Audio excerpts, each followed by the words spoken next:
Welcome to evening vlog అండి. ఇప్పుడు evening అవుతుంది కదా, సో నేను ఇప్పుడు ఒక ఆమ్లెట్ బాబు కోసం వేస్తున్నాను అనమాట. ఆమ్లెట్ కోసం కొంచెం వాటర్ని గ్లాస్లో వేసాను. ఆ తర్వాత రుచికి సరిపడా సాల్ట్,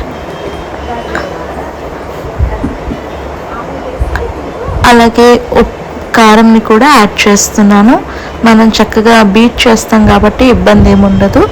సో ఉప్పు కారం యాడ్ చేసేసి బాబు కోసం ఒక కోడిగుడ్ని నేను బీట్ చేస్తున్నాను అనమాట.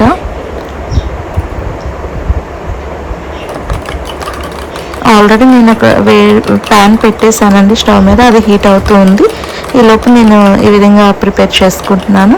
ఇప్పుడు బాగా హీట్ అయిన కడాయిలో మనం ఆమ్లెట్ని వేస్తున్నాం. చూడండి ఎంత చక్కగా పొంగిందో. ఇలా పొంగితేనే ఆమ్లెట్ చక్కగా వస్తుంది అనమాట. సో అది ఆమ్లెట్ ప్రిపేర్ అయ్యేలోపు మనం మార్నింగ్ నానబెట్టుకున్న పప్పు ఉంది కదా, అది ఒకసారి కడుక్కోవాలన్నమాట. మనం మిక్సీ పట్టేటప్పుడు ఎప్పుడైనా పప్పుని 1 లేదా 2 సార్లు కడుక్కోవడం వల్ల మనకి పిండి అనేది త్వరగా పులియకుండా ఉంటుంది. సో ముందుగా మిక్సీ జార్లో కొంచెం వాటర్ పోసుకోవాలండి. అప్పుడు చక్కగా స్పీడ్గా నలుగుతుంది, మెత్తగా కూడా నలుగుతుంది అనమాట. సో ఇప్పుడు నేను కొంచెం వాటర్ యాడ్ చేసి ఆ తర్వాత పిండిని యాడ్ చేసుకుంటున్నాను. బియ్యము మినపగుళ్ళు కలిపి నేను నానబెట్టుకున్నాను, అదేవిధంగా మిక్సీ వేసుకుంటున్నాను అనమాట. చక్కగా మెత్తగా మనం రెడీ చేసుకోవాలి. ఆలోపు ఆమ్లెట్ కూడా రెడీ అయిపోయింది. అలాగే నేను బ్రెడ్ని కూడా కాల్చుకున్నానండి. సో బ్రెడ్ ఆమ్లెట్ రెడీ అయిపోయింది. సో ఒక పక్కన అది ప్రిపేర్ అవుతుంది, ఇంకొక పక్కన నేను ఈ విధంగా దోశ బ్యాటర్ని కూడా రెడీ చేసుకున్నాను అనమాట. దగ్గరే ఉండి 2 చూసుకున్నాను. ఈ విధంగా దోశ బ్యాటర్ రెడీ అయిపోయింది. రేపొద్దునికి మంచిగా పొంగుతుంది అనమాట. అలాగే నేను ఈవినింగ్ పూట కూడా వాటర్ని కాచి పక్కన పెట్టుకుంటాను అనమాట. సో అలాగే ఇప్పుడు కెటిల్లో వాటర్ పట్టి స్విచ్ ఆన్ చేసుకుంటున్నాను. ఈ వాటర్ని నైట్ పూట ఏం చేస్తానంటే బాటిల్లో పోసి అలా ఉంచేస్తాను అనమాట. సో దట్ ఏమవుతుంది అంటే బాబు ఎప్పుడు అడిగినా కాచి చల్లార్చిన వాటర్ని బాబుకి ఇవ్వచ్చు అనమాట. ఇప్పుడు అలాగే డోర్స్ అన్ని క్లోజ్ చేసేసుకోవాలండి, ఎందుకంటే దోమలు వచ్చేస్తాయి కాబట్టి. ఈవినింగ్ టైం 6 లోపే ఇలాగా డోర్స్ అన్ని కూడా విండోస్ క్లోజ్ చేసుకోవాలి.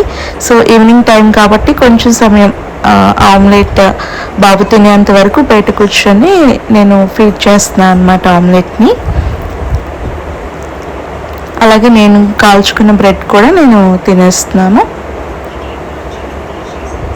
బ్రెడ్ బాబు తినడు, అందుకనే ఆమ్లెట్ బాబు కోసం వేసాను అనమాట. ఇదే టైంలో ఫినిష్ చేసుకున్నాము మా ఈవినింగ్ స్నాక్ని. సో మార్నింగ్ మనం ఆరేసాం కదా, సో ఆ దుప్పట్లన్నీ కూడా చక్కగా తీసి మడత పెట్టుకుంటున్నాను. ఎప్పటి బట్టలు అప్పుడే మడత పెట్టుకోవడం వల్ల చాలా ఈజీగా ఉంటుంది పని అనేది.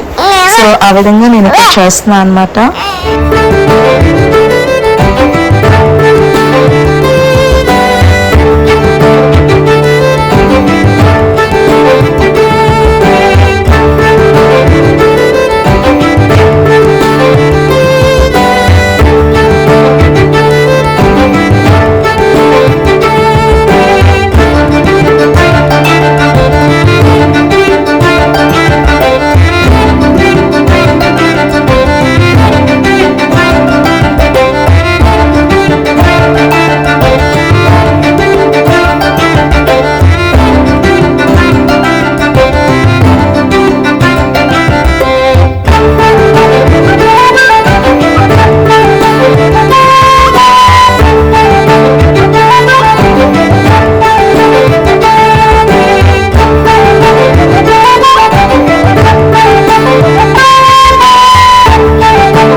ఆఫ్టర్ దట్ లోపలికి వచ్చాక మా బాబుకి బాత్ కూడా ఫినిష్ అయిపోయిందండి.